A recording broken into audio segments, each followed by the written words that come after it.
ஹalleluya. Good morning. எப்படி இருக்கிறீங்க? கடந்த இரவு நிம்மதியா தூங்கினீர்களா? துதித்துக் கொண்டு எழுந்து தேவனிடத்திலே வாஞ்சையோடு அவருடைய வார்த்தையை கேட்க ஆயத்தமா இருக்கிறீங்களா? வாங்க ஒரு சிறிய ஜெபத்தோடு இன்றைக்கும் தேவனுடைய வசனத்தை தியானிப்போம். பரிசுத்தரே உமக்கு நன்றி ஆண்டவரே. உம்முடைய வசனத்தை தியானிக்கையிலே நாங்கள் பெற்றுக்கொள்கிற எச்சரிப்புகள், அறிந்து கொள்ளுதல்கள், உம்முடைய உன்னதமான கிருபை இரக்கங்களை நாங்கள் உணர்ந்து கொள்ளும்படியாய், உமக்குள்ளே தேற்றப்படும்படியாக, எங்களோடு பேசும்படியாக இயேசுவின் நாமத்தில் ஜெபிக்கிறோம் பிதாவே. ஆமென்.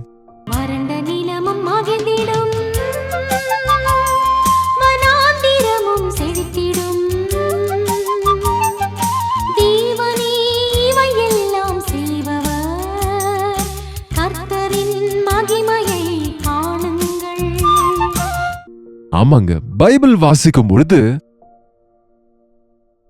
3 முக்கியமான விஷயங்கள் என் இருதயத்தை அதிகமாய் தொட்டது. எவ்வளவாய் தேவனுடைய வசனத்தை தியானித்து ஜெபித்து தேவனோடு நடப்போமோ நாம் உணர்ந்து கொள்வது என்னவென்றால், நாம் எவ்வளவு அற்பமானவர்கள். உண்மைங்க, எவ்வளவு பலவீனர்கள். பாவம் எவ்வளவு கொடூரமானது. ஒரு நபர் பாவத்துக்குள் ஆளாகும் போது எவ்வளவாய் தனக்கு தான் எந்த அளவுக்கு அழிவை தேடிக்கொள்ளுகிறான். பாவம் எவ்வளவு கொடூரமானது என்றும், மனுஷனுடைய இருதயம் எவ்வளவு மோசமானது, எவ்வளவு கொடிய வியாதி உள்ளதென்று, நம்முடைய ஏமாற்றுகிற வாழ்க்கைகள், எண்ணங்கள், நம் ஆலோசனைகள், விழுந்து போன மனிதனின் வாழ்க்கை குறித்து நாம் உணர்ந்து கொள்ள முடியும். இரண்டாவது, தேவன் எவ்வளவு பெரியவர், எவ்வளவு பரிசுத்தர், எவ்வளவு அன்புள்ளவர், எவ்வளவு இரக்கமுள்ளவர், அவர் எவ்வளவு உன்னதமானவர், எவ்வளவு கிருபையுள்ளவர், எவ்வளவு தயாதாட்சண்யம் உடையவர், எவ்வளவு இரக்கமுள்ளவர். அவர் பாருங்க, எவ்வளவு பெரியவர், எவ்வளவு நல்லவர் என்பது அறிந்து கொள்ளும். அதனாலதான் வேதத்தை வாசியுங்க. உன்னுடைய நிலைமை நீ அறிந்து கொள்வாய், தேவனுடைய உன்னத நிலைமை புரிந்து கொள்வாய்.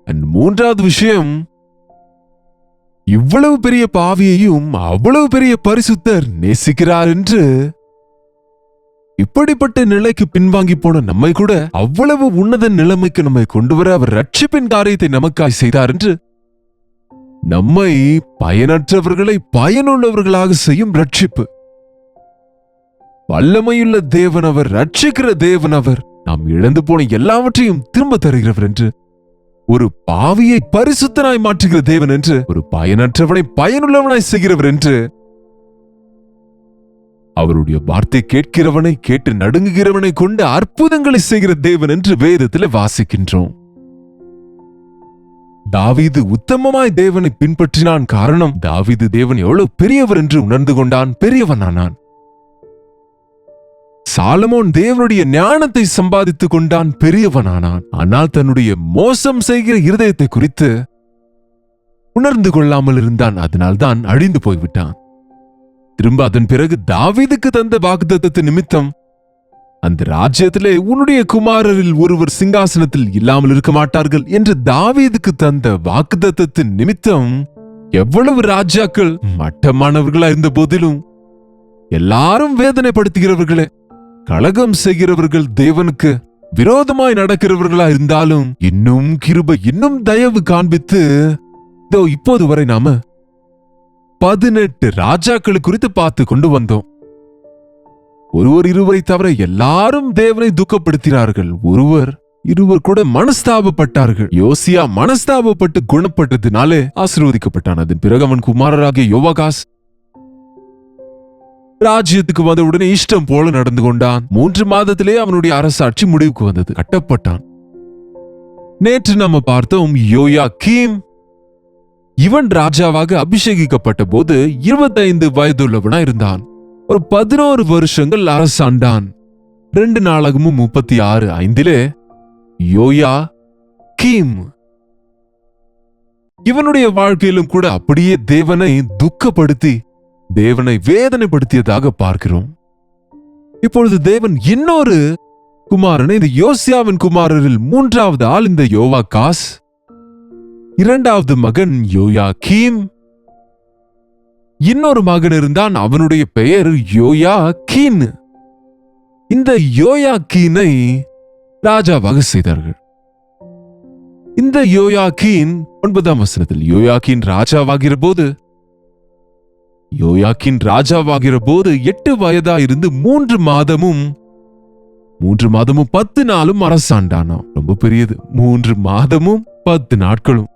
என்னங்க 3 30 90 ஒரு 10 நாள் என்றால் 100 நாள் ஆட்சி என்று சொல்லுவாங்க பாருங்க. ஒரு 100 நாட்கள் அரசாண்டான். ஒன்னும் இல்லை. என்னங்க, எந்த நன்மையும் செய்யாதது மாத்திரமல்ல, எப்படியாகவும் மனஸ்தாபப்படாதது மாத்திரமல்ல, தன்னை திருத்தாததும் தேசத்தை திருத்தாததும் மாத்திரமல்ல, தன் இஷ்டம் போல தேவனுடைய பார்வையிலே பொல்லாங்கான விதத்திலே வாழ்ந்து தன்னுடைய தகப்பனுடைய வாழ்க்கையை பார்த்து மனஸ்தாபப்பட்டு தன்னுடைய வாழ்க்கையும் திருத்திக் கொள்ளவில்லை. தன் சகோதரன் வாழ்க்கையை பார்த்து எப்படி தேவனுக்கு எதிராக திரும்பி நஷ்டம் போனான் என்று உணர்ந்து கொண்டாவது மனம் திரும்பவும் இல்லை. எவ்வளவு பேர் இன்றைக்கு பாருங்க, அவர்களுக்கு எத்தனை வாய்ப்பு தந்தாலும் கடினப்படுத்திக் கொள்ளுவார்கள் அவர்கள் இருதயத்தை. அன்னார எவ்வளவு பேர் தேவனுக்கு விரோதமா எழும்பி அழிந்து போனவர்களை பார்த்தாலும், நீ அந்த நிலைமைக்கு வரும்போது நீ தேவனுக்கு கீழ்ப்படியலாம், பயப்படலாம் என்று இல்லாமல் ஒரு வார்னிங்காக மற்றவர்கள் வாழ்க்கை எடுத்துக் கொள்வதற்கு பதில் முரட்டாட்டம் செய்து தேவனுக்கு விரோதமாய் திரும்புகிறவர்களாக இருக்கிறோம். 3 மாதத்திலேயே இவன் நேபுகாத் நேச்சாருக்கு அடிமையாகிவிட்டான். பாருங்க, அவன் இந்த யோயாக்கீனை பாபிலோனுக்கு வரவழைத்து அவனை சிறைச்சாலையிலே வைத்தார்கள். தேவன் ராஜாவா இருக்க சொன்னால் நான் சிறையில் இருப்பேன் என்றால் யார் என்ன செய்ய முடியுங்க? கழுவப்பட்ட பன்றி சேற்றுக்கு திரும்புவது போல் தான் கக்கினதற்கு திரும்புகிற நாயை போல என்ற பழமொழி இன்றைக்கு விசுவாசிகள் எனப்படுகிறவர்கள் அவர்களுக்கு சர்வசாதாரணமாகிவிட்டது. தேவன் உன்னை விடுவித்த பிறகு திரும்ப 8 அசுத்தாவிகளுக்கு ஏன் இருதயத்திலே இடம் கொடுக்கிறாய்? உன் இருதயத்திலே தேவனுக்கு இடமில்லாத போது அசுத்தாவிகள் அங்கே புகுந்துவிடும். இவ்வளவாக தேவன் நேசித்தால் அவ்வளவாய் இவர்கள் அடிமைப்பட்டார்கள், கட்டப்பட்டு போனார்கள். 37 வருஷங்கள் இவன் நேபுகாத் நேச்சாருடைய சிறையிலே, பாபிலோன்ல சிறையிலே இருந்தானாம். அந்த சிறையில் இருந்த நேரத்திலே 1 வருஷமா 2 வருஷமா வாழ்நாள் எல்லாம் அங்கேயே போனது. 3 மாதம் என்னமோ அரசாண்டான். 3 மாதம் 10 நாட்கள். மற்ற வாழ்நாள் முழுவதும் அங்கு சிறையில் இருந்த போது இந்த நேபுகாத் நேச்சார் இவனை அடைத்து போட்டு இவனுடைய சிறிய தகப்பனாகிய அல்லது இவனுடைய கசின் ஆகிய சிதேக்கியாவை ராஜாவாக செய்தான். அவனை குறித்து நாளை பார்ப்போம். அவனை ராஜாவாக்கிய போது அவனும் சரியில்லை. அவன் 11 வருஷம் இருந்தான், அவ்வளவுதான். அவன் ஆளுகை செய்யும் போது கூட இந்த யோயாக்கீன் இவன் சிறையிலே இருந்தான். கேட்கிறானோ அவங்க சொல்லுகிறதெல்லாம் பாருங்க. எப்பொழுதும் நாம தனிமையில் இருக்கும்போது நம்முடைய நிலைமை கொஞ்சம் நமக்கு புரியும். அதனால்தான் தனிமையாக அறைக்குள்ள சென்று கதவை பூட்டி ஜெபிக்க சொன்னார் ஆண்டவர். நீ எல்லாருக்கும் முன்பு இருக்கும்போது எதையேதோ நினைப்பாய். ஆனால் உன் மதிப்பு உனக்கு தெரிய வேண்டும் என்றால் நீ தேவனுக்கு முன்பு நிற்க வேண்டும். தேவ சமூகத்துக்கு சென்று ஆராய்ந்து பார். தேவனே, என்னை ஆராய்ந்து என் இருதயத்தை அறிந்து கொள்ளும். உமக்கு வேதனை உண்டாக்கும் வழியினில் உண்டோ என்று பாரும் என்று ஜெபிக்கணும். குறைந்தது விழுகிற போதாவது விழுந்த இடத்திலிருந்து எழ வேண்டும் என்றால் ஆண்டவரை நோக்கி பார்க்க வேண்டும். குறைந்தது நம்ம குழியில் விழும்போதாவது அந்த குழியில் நம்முடைய நிலைமையை நாம் உணர்ந்து கொண்டால், தேவனுடைய உதவிக்காக கேட்டால் அவர் எப்போதும் எழுப்புவதற்கு ஆயத்தமே.